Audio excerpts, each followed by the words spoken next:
omukulu Jeno Katumba Wamala akiikiridde gavumenti wano ssebo w'ekitiibwa Katikkiro wa Buganda baminisita bannange abali wano bamemba ba parliament abakulembeze mu bibiina by'obufuzi ebyenjawulo omukulu omutaka akulira ekika kino kyempulidde ekiyimba akasolo bannange mwenna bannyabo ne bassebo ekyomukisa omulungi mwategedde nti ono mulongo aziikibwa ng'obudde bugendagenda n'olwekyo mu ngeri eyo omukulu ampaddeyo eddakiika nga 2 mukkirize bannange mwenna okusookera ddala mbakubagize olw'okufiirwa muganda waffe mukwano gwaffe ow'ekitiibwa Katolu Bwama mwenna ate naddala bannakatemba bannange mwenna aba MDD kitalo nnyo okufiirwa munnaffe abadde ow'ensonga era buli omu gwe yeenyumiririzaamu. Katolu Bwama namulaba wa myaka 5 Koodi Kampala era maama we Naalongo nabeeranga naye nga tuli ba muliraano ate nga tukola n'obulimu obufaanagano obulimu obutonotono obwo obubeezaawo abantu aba bulijjo. Katolu Bwama n'olwekyo nze nali mu senior 5 nga yayina emyaka 5.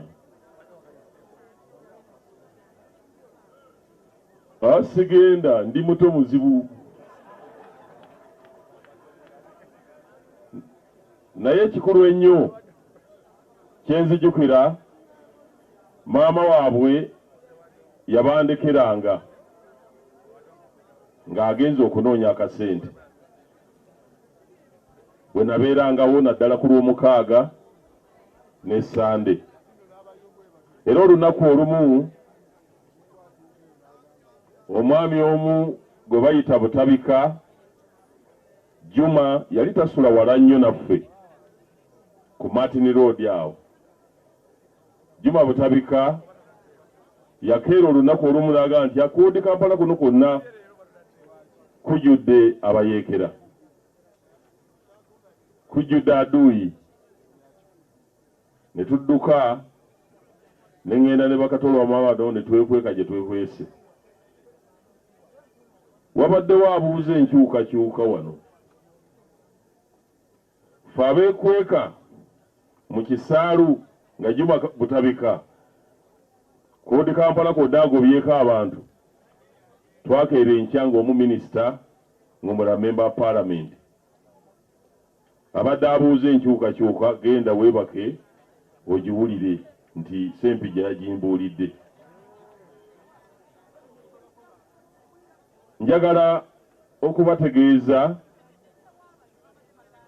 baganda bange era ssebo omuteesiteesi omukulu Nsereko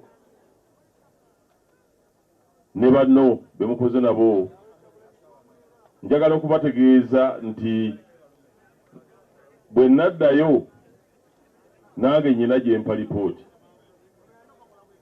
era nja kumugamba omukulu nti owange essaala abantu ze basabye eri Namboze yagambye nti abantu ababi bonna abantu abakambwe wansi eyo nange ne ŋŋamba nti abantu abalungi wansi eyo baveeyo bajje bakuwolereze Pulezidenti Museveni owangaale.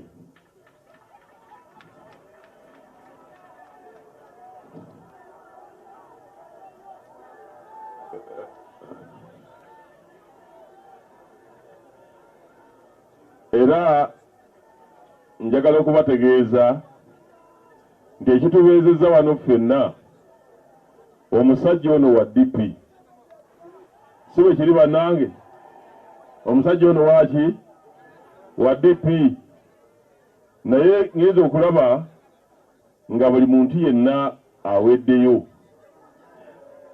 n'olwekyo obanga abantu mwenna buli wa kibiina wanzikiriza ng'ali wano kitegeeza butegeeza nti kino kyakuyiga ky'amaanyi buli muntu kyandikozesezza mu mutima gwe okukkiriza buli muntu yenna n'akola ki n'abaawo ate n'ayogera. Njagala obbagumya ku nsonga ntono.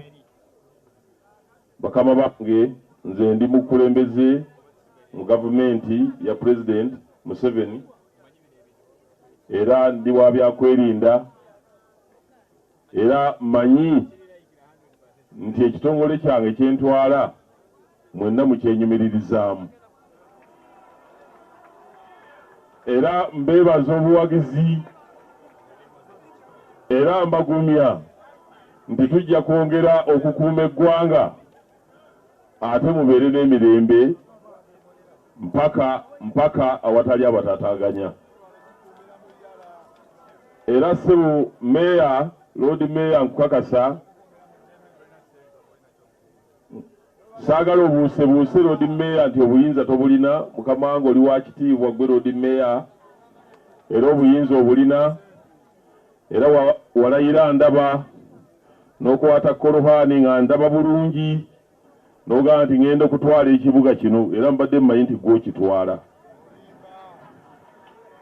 era nange bwentyo nalayira bulungi nnyo ng'ensi eraba okukuuma ebyokwerinda by'eggwanga lino saba obuyinza mbulina era njagala otuule entende tewali agenda kukukwatako wano mukama wange n'abalala bonna ŋŋambyeko nsereko naye nammwe mwenna era ssebo bw'olabanga akalombolombo ak'okuziika omulongo tekanatuukirira nga wakuziika ssaawa emu n'ekitundu tewali ajja bakwatako. Mukama abakuume mwebale nnyo mwebalire ddala. Katukkirize minisita wa defense ateekeko ekimuli kye. Twongera okwebaza omwami Kiyimba Ambiance ssebo watuwa ente emiliyoni 2 ssebo minisita w'ebyokwerinda nebaza Katonda eyangaza wati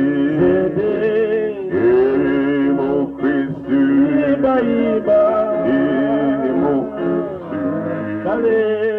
nebaza Katonda eyangaza wati. Twebaza Dr. Haruna Mwanje webale nnyo alumni Makerere media mukubire ku ngalo media ya Uganda TV radio ne social media